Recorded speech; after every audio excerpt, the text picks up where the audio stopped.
نحمده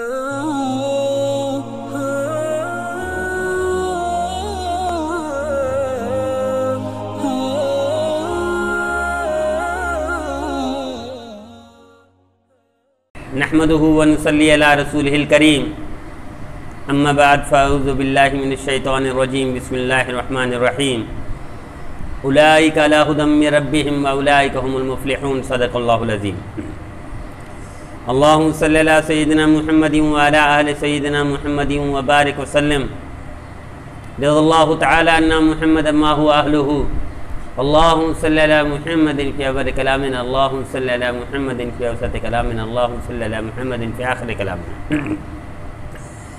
میرے بھائی اور دوستو، اللہ تعالیٰ نے صحابہ کی خصوصیات اور صفات بیان فرمائی قرآن میں کئی آیتوں میں. اس میں یہ جو تلاوت کی اولئک علی ھدی من ربہم واولئک هم المفلحون، کہ یہ ہدایت والے ہیں، یہی کامیاب لوگ ہیں. یہ صحابہ کرام رضوان اللہ تعالی عنہم اجمعین کے بارے میں ارشاد فرمایا اللہ تعالیٰ نے.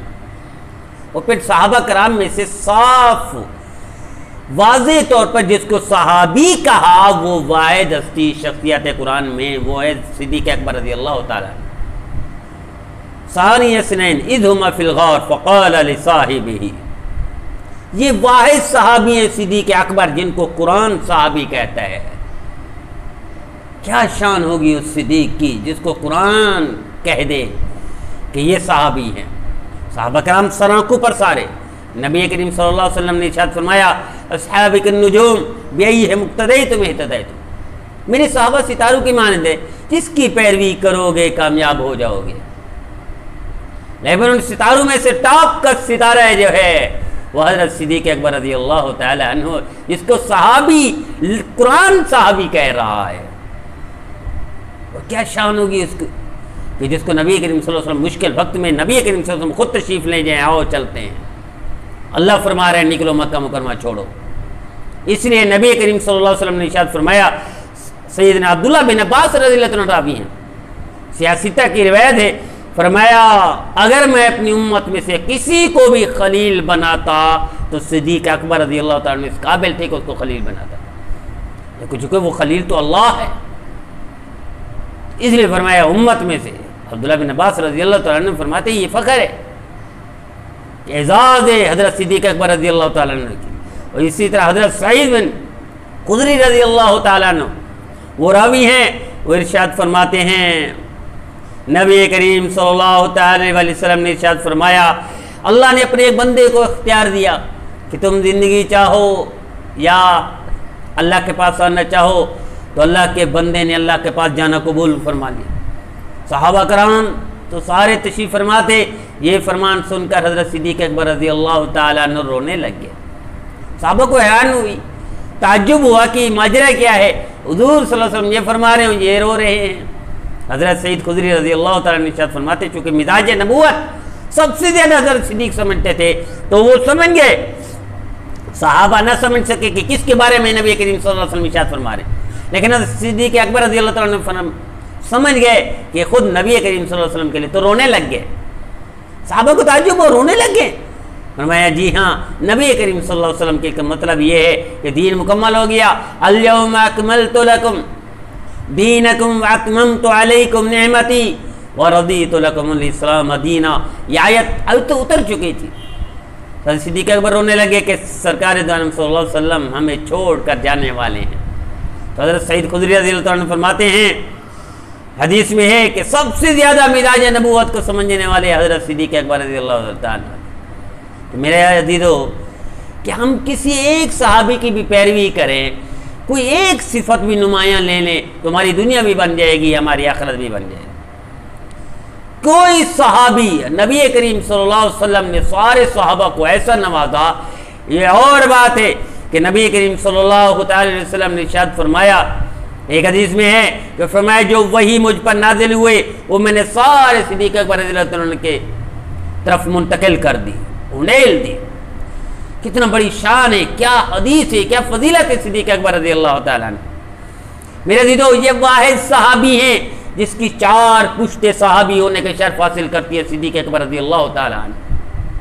یہ اعزاز بھی انہی کو ملا ہے، اور یہ ذات بھی انہی کو ملا ہے. 18 سال کی عمر میں دوستی شروع ہوئی، حضرت صدیق اکبر رضی اللہ تعالیٰ عنہ اور سرکار دو عالم صلی اللہ علیہ وسلم. حضرت صدیق اکبر 2 سال چھوٹے تھے. 43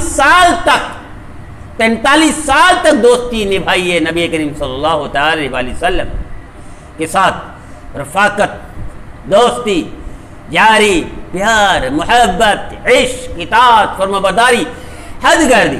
اس لیے حضرت جبیر بن عطیم رضی اللہ تعالیٰ عنہ راوی ہیں، فرماتے ایک عورت حاضر ہوئی، آپ صلی اللہ علیہ وسلم نے ارشاد فرمایا تو پھر دوبارہ آ جانا. تو وہ عورت وہ تھی کوئی سمجھدار عورت تھی. اس نے کہا یا رسول اللہ اگر آپ کو نہ پاؤں تو حضرت جبیر رضی اللہ تعالیٰ عنہ کیا راوی ہیں اس روایت کے. جو عورت نے پوچھ لیا، حدیث میں ہے کہ آپ کو نہ پاؤں تو، آپ نہ ملیں تو پھر میں کیا کروں. تو نبی کریم صلی اللہ تعالی علیہ وسلم نے ارشاد فرمایا میں نہ ملوں، مجھے تو نہ پائے، یعنی میں دنیا سے چلے جاؤں تو پھر صدیق اکبر رضی اللہ تعالیٰ عنہ کے پر حاضر ہو جاؤ.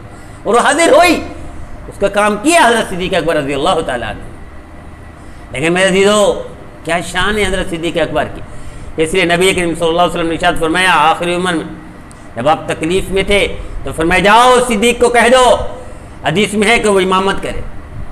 اور نبی کریم صلی اللہ علیہ وسلم کے آخری دنوں میں، آخری جو تکلیف کے دن تھے، اس میں اگر کسی نے امامت کی ہے تو حضرت صدیق اکبر رضی اللہ تعالیٰ عنہ حضور صلی اللہ علیہ وسلم کی موجودگی میں حضور کے حکم پر امامت کرنے والے حضرت صدیق اکبر رضی اللہ تعالیٰ عنہ. تو اس لیے سیدنا ابو دردہ رضی اللہ تعالیٰ عنہ راوی ہیں. میرے عزیزو ایک دفعہ حضرت ابو دردہ رضی اللہ تعالیٰ عنہ راوی ہیں اس روایت کے، سیاہ ستہ کی روایت ہے. حضرت ابو دردہ فرماتے ہیں کہ ہم نبی کریم صلی اللہ علیہ وسلم کی مجلس میں بیٹھے ہوئے تھے، ہم حاضر تھے حضور صلی اللہ علیہ وسلم کی خدمت میں. ہم نے دیکھا کہ حضرت صدیق اکبر تیز تشریف لا رہے ہیں، اور وہاں انہوں نے حضرت جبیر رضی اللہ تعالیٰ عنہ نے حضرت صدیق اکبر رضی اللہ تعالیٰ عنہ کی اس کا دھوتی کا بھی ذکر کیا، جو تہبند باندھے ہوئے تھے اس کا بھی ذکر کر دیا، یعنی وہ ٹائٹ کر کے آ رہے تھے، تو تیز قدم مبارک اٹھا رہے تھے. نبی کریم صلی اللہ علیہ وسلم نے دیکھ کر فرمایا تمہارا یہ دوست کہیں لڑ کر آ رہا ہے.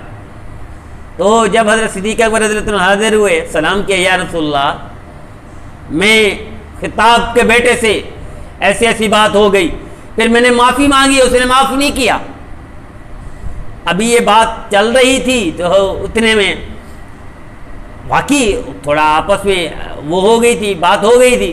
حضرت صدیق اکبر رضی اللہ عنہ سے معافی مانگی، انہوں نے معاف نہ کیا. تو صدیق اکبر رضی اللہ عنہ فوری تشریف لائے، حاضر ہوئے حضور صلی اللہ علیہ وسلم کی خدمت میں.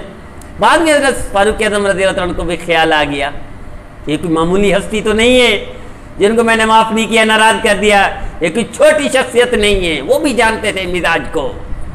اس لیے حدیث میں ہے، میرے نبی نے کئی دفعہ فرمایا، کئی حدیثوں میں سیاستہ کی حدیثیں ہیں، فرمایا میں ایمان لاتا ہوں اور صدیق اکبر اور فاروق اعظم رضی اللہ عنہ بھی ایمان لاتے ہیں. غیر موجودگی میں حضور صلی اللہ علیہ وسلم نے کئی دفعہ ارشاد فرمایا. تو جب حضرت فاروق اعظم رضی اللہ عنہ کو پتہ چل گیا کہ میں نے تو بڑی ہستی کو عزا کر دیا ہے، واپس کر دیا ہے معافی کے بغیر، تو وہ حاضر ہوئے. تو نبی کریم صلی اللہ علیہ وسلم نے ان کو دیکھا تو چہرہ کا رنگ بدل گیا. حضور صلی اللہ علیہ وسلم چہرہ کا رنگ بدل کر جب رنگ بدلتا ہوا حضرت صدیق اکبر نے دیکھا تو یہ پہچان گئے. تو گھٹنوں کے بل بیٹھ کر انہوں نے کہا یا رسول اللہ قصور میرا تھا، یا رسول اللہ غلطی میری تھی. لیکن حضور صلی اللہ علیہ وسلم نے فاروق اعظم نے دیکھ کر فرمایا کہ تمہیں کیا ہو گیا ہے کہ سب لوگوں نے مجھے جھٹلایا تھا، مجھ سے کسی نے جھٹلایا، کسی نے وہ مانگے معجزے مانگے، کسی نے دلیلیں مانگی، لیکن واحد صدیق اکبر ہے جس نے جھٹلائے بغیر مجھے وہ کیا. دوسرے سب سے پہلے جو کلمہ پڑھا ہے وہ سیدہ خدیجہ رضی اللہ تعالیٰ عنہ. دوسرے نمبر پر حدیث میں ہے حضرت صدیق اکبر رضی اللہ عنہ کلمہ. تو حضور نے اس لیے ارشاد فرمایا کہ تم میرے ساتھی کو چھوڑ نہیں دیتے ہو میرے لیے کہ تکلیف دیتے ہو. تو یہ جو رنگ تبدیل ہوا نبی کریم صلی اللہ علیہ وسلم کا حضرت صدیق اکبر رضی اللہ عنہ کی وجہ سے. تو حضرت صدیق اکبر چونکہ مزاج نبوت کو سب سے زیادہ سمجھتے تھے، پہچان گئے. تو یا رسول اللہ قصور میرا تھا، قصور میرا تھا. یہ ارشاد فرمایا 2-3 دفعہ قصور میرا تھا قصور. لیکن پھر بھی نبی کریم صلی اللہ علیہ وسلم کا چہرے کا رنگ بدل گیا حضرت صدیق اکبر رضی اللہ عنہ کو تکلیف کی وجہ سے.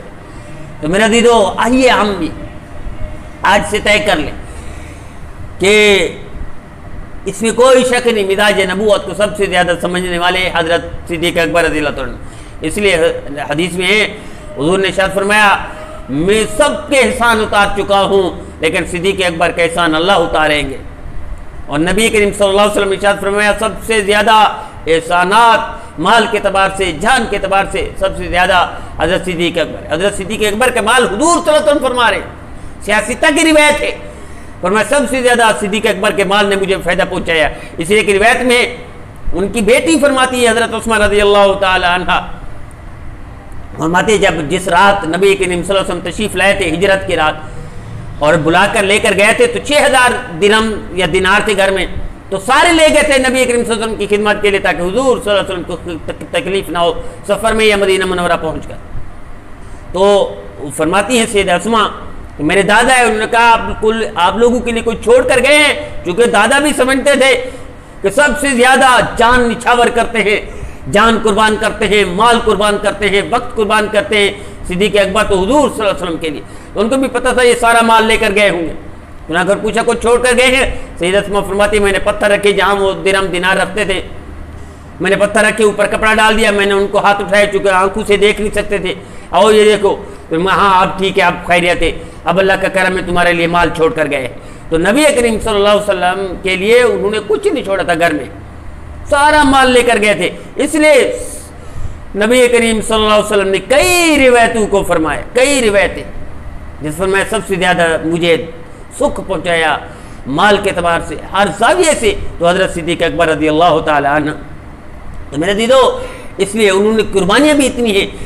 حدیث میں سیدہ اسماء رضی اللہ عنہ راوی ہیں اور خود فرماتی ہیں کہ جب نبی کریم صلی اللہ علیہ وسلم کے ساتھ حضرت صدیق اکبر نکل گئے تو قریش دوسرے دن آ گئے، انہوں نے مجھے آ کر تھپڑ مارا، تھپڑ اتنے زور سے مارے میری کان کی بالیاں نکل گئی۔ تقریب نے پوچھا، ان کو پتہ تھا کہ نبی کریم صلی اللہ علیہ وسلم حضرت صدیق کے ساتھ ہوں، حضرت صدیق اکبر جہاں ہیں نبی کریم صلی اللہ علیہ وسلم وہاں ہوں گے، یا نبی کریم صلی اللہ علیہ وسلم جہاں تشریف فرما ہے وہاں صدیق ہوں گے، تو اس لیے ان پر ظلم کیا تاکہ یہ بتائیں گے رات اگلیں گے، لیکن انہوں نے نہیں اگلا۔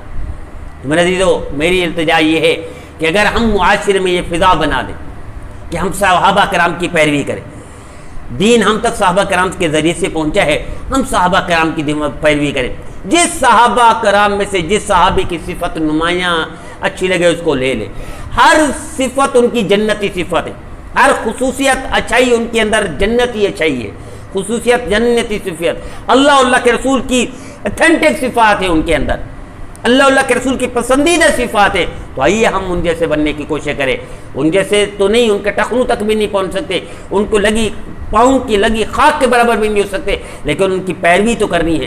پیروی ہم نے ابو جہل کی نہیں کرنی، فرعون کی نہیں کرنی، پیروی نبی کریم صلی اللہ علیہ وسلم کی کرنی ہے، اور نبی کریم صلی اللہ علیہ وسلم کے ذریعے سے جو دین ان تک پہنچا ان کی صفات ہے ان کی طرح ہم بھی بننے کی کوشش کریں، نقل کریں۔ اللہ کو یہ نقل بھی اتنی محبوب ہے، اللہ دنیا اور آخرت بنا دیں گے۔ آئیے آج سے طے کر لیجئے، انقلاب برپا کر دیجئے کہ دنیا میں اس طرح ہمارے پہلے اسلام کی شان شوکت بول بالا ہوا تھا، آج بھی اسلام کی شان شوکت بڑھ سکتی ہے، بول بالا ہو سکتا ہے، اللہ اسی طرح عروج عطا فرما سکتے ہیں اگر ہم بھی صحابہ کرام کی طرف پیروی شروع کر دیں، اتباع سنت شروع کر دیں۔ اللہ ہمیں بھی نبی کریم صلی اللہ علیہ وسلم کا فرما بردار بنائے، تابعدار بنائے، اور اللہ عمل کرنے کی توفیق